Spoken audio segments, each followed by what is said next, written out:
हाँ जी दोस्तों, चेक कर सकते हो जी जगह खोदी जा रही है ना, ये प्लास्टर का पाइप है ना वो फिट होगा। पहले तुम इस जगह की लोकेशन वेखो, फिर तुम इसकी रीजन दसनी है कि क्यों खोदा जा रहा है। चेक कर सकते हो यह सैज का इस तरह का पैप इतने खोदे जाएगा, जी कंक्रीट भरी जाए बजरी, यह मसाला भी नाल तैयार हो रहा है। तो इस तो बाद यदि सारी ना फिलिंग जी शुरू हो जाती, सरिया रखा गया, सरिया रख के पूरा पक्का काम करके ना इनू सारा कंप्लीट किया जाएगा। चेक कर सकते हो बल्दिया की टीम के नाल इन्फोर्समेंट इंस्पैक्टर चौधरी याबत सलीम साहब भी मौके पर मौजूद ने, उन्होंने जेरे निगरानी है सारा काम हो रहा है। तो यदि तुहानूं असीं रीजन दसने हैं कि किस वजह तो हो रहा, सीन चेक करो।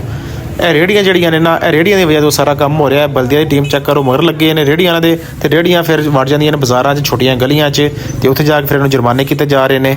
ਇਸ ਵਜ੍ਹਾ ਤੋਂ ਬਚਣ ਵਾਸਤੇ ਇਹਨਾਂ ਨੂੰ ਜੁਰਮਾਨੇ ਨਾ ਹੋਣ, ਰੇੜੀਆਂ ਬਾਜ਼ਾਰਾਂ 'ਚ ਨਾ ਆਉਣ, ਉਹਦੇ ਵਾਸਤੇ ਇਹ ਸਟੈਪ ਲਿਆ ਜਾ ਰਿਹਾ ਹੈ ਕਿ ਮੇਨ ਬਾਜ਼ਾਰ 'ਚ ਜਿਹੜੇ ਨਾ ਗਲੀਆਂ ਨਿਕਲਦੀਆਂ ਨੇ ਸਾਈਡ ਨਾਲ ਛੋਟੀ ਛੋਟੀਆਂ, ਚੈੱਕ ਕਰ ਸਕਦੇ ਹੋ। ਇਹ ਗੋਲਡਨ ਕੁਲਫਾ ਦੇ ਨਾਲ ਜਿਹੜਾ ਨਾ ਜਿਹੜਾ ਗਲੀ ਨਿਕਲ ਕੇ ਜਾ ਰਹੀ ਹੈ ਪਰਾਂ, ਉੱਥੇ ਇਹ ਪਹਿਲੀ ਪਾਈਪ ਦੀ ਰੁਕਾਵਟ ਜਿਹੜੀ ਹੈ ਨਾ ਕੰਕਰੀਟ ਨਾਲ ਫਿਲਿੰਗ ਕਰਕੇ ਤੇ ਮਜ਼ਬੂਤ ਤਰੀਕੇ ਨਾਲ ਕਰ ਦਿੱਤੀ ਗਈ ਹੈ। ਉਸ ਤੋਂ ਬਾਅਦ ਇੱਕ ਹੋਰ ਰੁਕਾਵਟ ਲਾਉਣ ਦੇ ਦੂਸਰੀ ਗਲੀ ਜਾ ਕੇ चेक कर सकते हो कंप्लीट हो गई, भी सरिया रख के मुकम्मल कर दी गई है।